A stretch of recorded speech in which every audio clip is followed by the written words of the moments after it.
Josh Allen vence Patrick Mahomes, Lamar Jackson não consegue vencer o Pittsburgh Steelers e muito mais. Está na hora dos meus 5 destaques desse domingo, na semana 11 da NFL. Meus jovens maravilhosos do canal, deixe seu like, deixe seu comentário e vamos que vamos. Eu começo com o Josh Allen. Grande vitória do Allen. É a quarta vitória dele contra o Patrick Mahomes em 5 confrontos em temporada regular. Ele nunca venceu o Mahomes nos playoffs, né? O Patrick tem 3 vitórias. Mas foi a primeira derrota do Kansas City Chiefs e uma grande vitória da equipe do Buffalo Bills, com o seu quarterback brilhando como geralmente brilha no quarto período, que foi o momento mais importante dessa partida, né? Então, Josh Allen correu para um touchdown numa 4ª para 2 jardas para garantir a vitória do Buffalo Bills. E o torcedor do Buffalo vê esse tipo de jogada e fala: é isso que a gente quer ver do nosso QB, e é isso que a gente quer ver do nosso treinador. Porque o Sean McDermott poderia ter arriscado um field goal para deixar o placar em 5 pontos, forçando o Kansas City a anotar um touchdown para vencer o jogo, mas ele falou assim: não, eu não vou tirar a bola das mãos do Josh Allen na reta final do jogo, e acabou dando muito certo. Então, que quarto período maravilhoso. O Buffalo Bills converteu 4 das últimas 5 terceiras descidas, e quando não converteu, foi justamente nessa jogada que eu falei. Uma 4ª para 2, o time acabou anotando um touchdown, né? Então, os números do Josh Allen na partida: 262 jardas, um touchdown aéreo, um touchdown terrestre, são 58 touchdowns terrestres agora na carreira do Josh Allen. Ele passa o O.J. Simpson, um dos melhores running backs da história da liga, tá? Ele só fica atrás do Thurman Thomas. Thurman Thomas me fez sofrer bastante na minha vida, ok? 65 touchdowns terrestres na carreira do Thurman Thomas, vestindo a camisa do Buffalo Bills. Os Chiefs estavam com uma sequência de 39 jogos consecutivos sem ceder 30 pontos em temporada regular. Então essa sequência foi para o espaço, e o Josh Allen, falei dos números, né? 262 jardas, também passou das 50 jardas terrestres.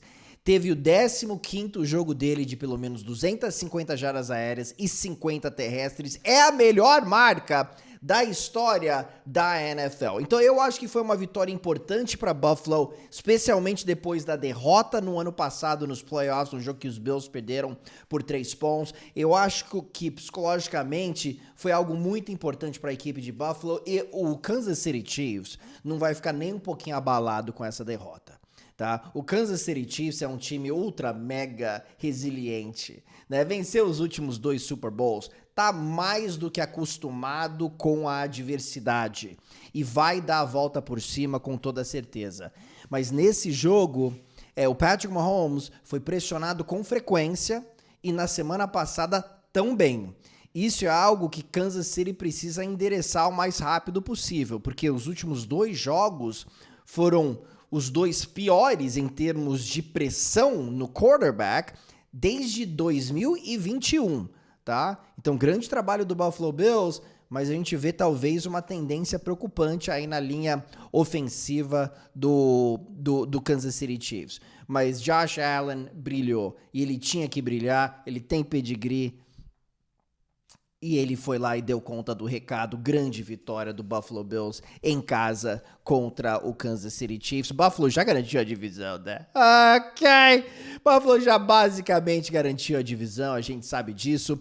O time tem 2 derrotas e o segundo colocado na divisão tem 6 derrotas. Agora, uma coisa rápida também sobre a campanha do Buffalo Bills, porque o Kansas City Chiefs tá 9-1, e o Buffalo Bills agora vai para 9-2. Então, se as 2 equipes terminarem empatadas, o confronto, o critério de desempate vai para Buffalo por causa do confronto direto. E isso é muito importante, porque os Bills não querem jogar em Kansas City nos playoffs. Eles querem jogar contra os Chiefs, possivelmente em casa na pós-temporada. E outra coisa, você termina com a melhor campanha da conferência, a gente sabe disso, você folga na primeira rodada. Com a derrota aí do Baltimore Ravens, e tem o Pittsburgh Steelers também que tá na batalha, mas eu vejo o Pittsburgh um pouquinho abaixo do Kansas City e do Buffalo Bills. Então, nesse momento, sim, os Steelers estão batalhando também pela melhor posição aí na conferência, mas eu sinceramente acho que fica entre o Kansas City Chiefs e o Buffalo Bills, tá? Vamos ver o que acontece, grande vitória dos Bills. Meu segundo destaque vai para o Detroit Lions e o dia histórico do Detroit Lions. Ok, 645 jardas, isso daí é uma coisa simplesmente surreal, é um recorde dos Lions, né? O time anotou um touchdown nas 7 primeiras posses de bola. A gente não via isso desde a semana 11 de 2007, quando o New England Patriots conseguiu feito contra o Buffalo Bills, né? Aquele ataque do New England Patriots era só um pouquinho azeitado. Pois bem, qual que é o defeito desse ataque do Detroit Lions? A gente não vê. E a gente já falou bastante sobre isso, né? Mas rapidamente, Jared Goff, 412 jardas e um rating perfeito. É a 7ª vez que alguém consegue chegar a esses números, essa combinação, pelo menos 400 jardas com rating perfeito. É a 2ª vez que o Jared Goff consegue o feito em sua carreira. Mas é a 3ª vitória por pelo menos 38 pontos da equipe do Detroit, que iguala também um recorde da NFL. O time massacrou o Jacksonville Jaguars correndo com a bola entre os tackles. O Amon-Ra St. Brown recebeu 11 passes. O Jared Goff lançou 11 bolas na direção dele, né? 11 de 11 em bolas direcionadas a Amon-Ra St. Brown. Jameson Williams, simplesmente excepcional. Mas o que me chama a atenção aqui, que eu acho que é uma verdadeira marca de um campeão, é que o Detroit na semana passada, e eu sei que Houston é muito diferente do Jacksonville Jaguars, mas o Detroit Lions não mostrou o seu melhor na semana passada, horário nobre, fora de casa, estava perdendo por 23-7, mesmo assim venceu com 5 interceptações do Jared Goff. Essas combinações são de times vencedores, né? Dia ruim, fora de casa, contra um ótimo oponente que está em primeiro lugar em sua divisão, mas venceu, né? E aí o Detroit Lions, mesmo vencendo, voltou com uma atitude totalmente diferente aqui contra o Jacksonville Jaguars. Falou assim, a gente venceu, mas a gente não foi tão bem assim. E aí vai lá e vence por 52-6 com o Jared Goff jogando da forma que jogou. Depois da semana passada, todo mundo falava que o Jared Goff já estava basicamente eliminado da batalha pelo prêmio de MVP. E você lança 5 interceptações no jogo, realmente pode afetar as suas chances e bastante negativamente. Mas eu gostei da volta por cima do Goff, eu gostei da volta por cima do Detroit Lions. Enfrentou uma defesa que na semana passada contra os Vikings cedeu apenas 4 field goals. Então a gente vê o Minnesota Vikings com duas derrotas aí na divisão norte, a gente vê o Detroit Lions com 8 vitórias consecutivas e é difícil acreditar que mesmo com os Lions com uma derrota a mais apenas, realmente tem uma grande chance de desbancar o Detroit Lions aqui nessa divisão. Para mim, nesse momento, é o time mais forte, de longe, da divisão norte da NFC. E olha que o Green Bay Packers está ganhando e o Minnesota Vikings também. O meu terceiro destaque vai para o número 3.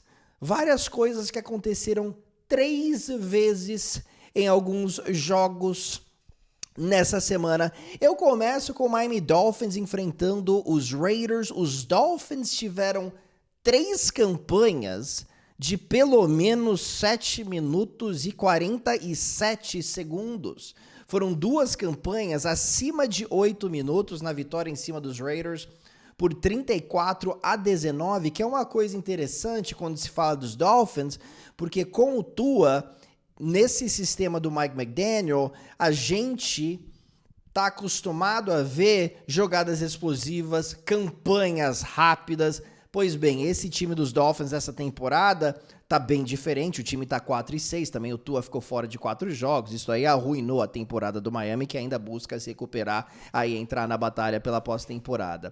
Mas os Dolphins, as defesas não estão permitindo esses passes mais dinâmicos, e os Dolphins estão correndo com a bola, né? Estão lançando os passes curtos. O Tua Tagovailoa está sendo muito preciso com os passes aí em terceiras descidas, e a gente viu isso nesse jogo contra os Raiders. Eu não lembro a última vez que eu vi os Dolphins com tantas campanhas acima de 7 minutos num único jogo, se é que já aconteceu aí nos últimos 40 anos num jogo do Miami Dolphins. tá? Então, engraçado que eles só tiveram 33 minutos de posse, porque os Raiders também tiveram 3 campanhas de pelo menos 6 minutos nessa partida. Ok, ganharam o jogo, Miami tá 4-6, mas esse negócio das campanhas mais longas me chamou a atenção. 3 turnovers dos Ravens nesse jogo. De longe a pior marca dessa temporada, né, no jogo contra o Pittsburgh Steelers, no jogo contra o Pittsburgh Steelers, grande vitória dos Steelers por 18-16, foi a 8ª vitória dos Steelers dos últimos 9 jogos contra a equipe do Baltimore Ravens, mas é impressionante como os Ravens deram tiros no próprio pé o jogo inteiro, com 12 faltas e também com todos esses turnovers, né, e a defesa do Pittsburgh Steelers contra o Lamar Jackson cresce de uma tal forma que é algo realmente impressionante. Essa marca de 3 turnovers foi, como eu disse, a pior da temporada. A última vez que o time tinha tido mais do que um turnover num jogo foi na semana 18 contra o Pittsburgh Steelers, mas foi num jogo que o Lamar Jackson não jogou, estava descansando. Ele completou apenas 49% de seus passes nesse jogo, foi a pior marca dele desde 2001, cai para 1-4 na carreira contra os Steelers. Foi o único jogo da carreira dele contra Pittsburgh, que ele foi titular, que ele não foi sacado pelo menos 4 vezes. Ele foi sacado 2 vezes nessa última partida. Mas aí eu vejo esses jogos, né, e já virou uma tendência, Lamar Jackson jogando mal contra Pittsburgh, e Pittsburgh defendendo muito bem o quarterback. É uma coisa impressionante, né? O Derrick Henry correu apenas 13 vezes com a bola. Às vezes dá a impressão que os Ravens saem um pouquinho de suas características quando eles enfrentam o Pittsburgh Steelers. Mas a defesa dos Steelers é ótima contra o jogo terrestre, mas é um time que fica, ao meu ver, parece que um pouquinho nervoso quando enfrenta o seu principal rival, e Pittsburgh parece que mostra o seu melhor defensivamente nesses jogos, e isso deixa a divisão cada vez mais interessante, porque os Steelers têm 2 derrotas a menos que o Baltimore Ravens, ok? Então a gente já tá aqui bem avançado na temporada. Será que os Steelers têm uma grande chance de vencer a divisão? Eu acho que sim, mas de novo, o que me impressiona aqui é Lamar chegou na partida com 24 touchdowns, 2 interceptações e de longe era o grande candidato, líder para prêmio de MVP. Era a chance dele de ir para Pittsburgh e conseguir uma vitória. E ele não conseguiu. E aí isso começa a nos lembrar jogos no passado, nos playoffs, que a gente achava que ele ia chegar embalado da mesma forma, que o ataque ia detonar e não detonou. Então, do jeito que esse jogo aconteceu, né, especialmente nesse momento da temporada em que o Lamar estava dominando, chama atenção e nos lembra do passado, quando ele vacilou também. Quando o time não jogou, não alcançou o seu melhor em alguns jogos importantes. Aí eu falo especificamente de jogos na pós-temporada. Então vamos ver o que acontece aqui nas próximas semanas na divisão norte da NFC. E aí o último 3 aqui do meu terceiro destaque vai para o número de derrotas do San Francisco 49ers dentro da sua divisão, em jogos em que o time estava vencendo nos últimos 2 minutos. O time perdeu 3 jogos nos últimos 2 minutos contra rivais de divisão nessa temporada, e aconteceu de novo. Quando a gente pensava nas chances dos 49ers nessa temporada, a gente enxergava um time muito vencedor em quarto período. Um time sensacional dentro da red zone. E não tem sido o caso esse ano, e é por isso que os Niners estão 5-5 e em último lugar na divisão oeste da NFC. Né? O George Kittle não jogou, ele afeta demais esse ataque, viu? No jogo terrestre e também no jogo aéreo. Mas é inacreditável como os 49ers estão vacilando nos momentos mais importantes aí dos jogos. E aí eu queria tirar o chapéu também aqui para o Seattle Seahawks, porque eu mencionei o Josh Allen, que teve a corrida para garantir a vitória do Buffalo Bills contra o Kansas City Chiefs, eu queria tirar o chapéu aqui também pro Geno Smith, que conseguiu a primeira vitória da carreira contra os 49ers. Ele estava 0-5 e na última campanha, nos últimos minutos, ele foi lá e ele teve 2 corridas, incluindo a corrida da vitória para garantir a vitória aí do Seattle, que tava um pouquinho apagado, que tava numa sequência ruim, começou 3-0, aí perdeu 5 dos 6 jogos seguintes, e aí agora voltou a vencer fora de casa contra os 49ers. Isso daí mostra personalidade. No primeiro confronto, os 49ers tiveram 483 jardas contra Seattle. Nesse jogo, os 49ers tiveram apenas 277 jardas. Parabéns para o Mike Macdonald, treinador, e para essa defesa que realmente apareceu muito bem.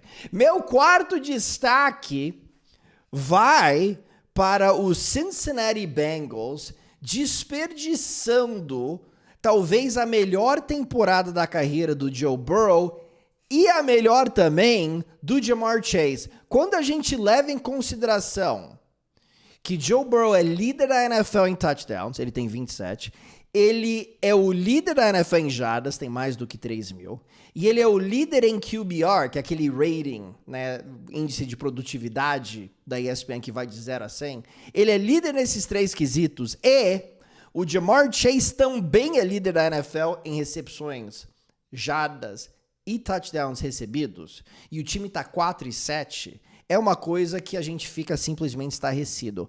Como que você tem um QB que já teve 4 derrotas quando lançou para pelo menos 300 jardas e 3 touchdowns? Como que isso é possível? É a única vez, é a primeira vez na história que a gente vê um quarterback com tantas jardas e com tantos touchdowns nos 11 primeiros jogos com uma campanha 4-7. É a pior campanha de um quarterback de 3.000 jardas e 25 touchdowns nas 11 primeiras semanas. 4 vitórias, 7 derrotas. É uma coisa realmente impressionante. E parece que quando a gente vê esse Cincinnati, sempre tem alguma coisa errada que acontece. Evan McPherson vai lá, erra 2 field goals, ou é a defesa vacilando no momento mais importante. A defesa tava jogando bem aí na reta final. Tava 27-6, eles empataram o jogo, aí na reta final cederam touchdown. Parabéns pro Justin Herbert. Mas a defesa estava fazendo um ótimo trabalho em cima do Herbert, e aí no momento mais crítico os Chargers conseguiram o TD. Então, parece que é sempre alguma coisa, Zach Taylor, treinador do Cincinnati, mas eu ainda acho que Cincinnati vai incomodar. Eu ainda vejo uma possibilidade dos Bengals irem para os playoffs. Eu não vou descartar o Joe Burrow de forma alguma, mas para mim é impressionante quando eu vejo o Joe Burrow lançando para 400 jardas contra os Ravens com 4 touchdowns e perdendo. Ele teve um jogo de 5 touchdowns e quase 400 jardas também no primeiro confronto contra o Baltimore Ravens e perdeu. E aí nessa partida 356 jardas e 3 touchdowns e perdeu.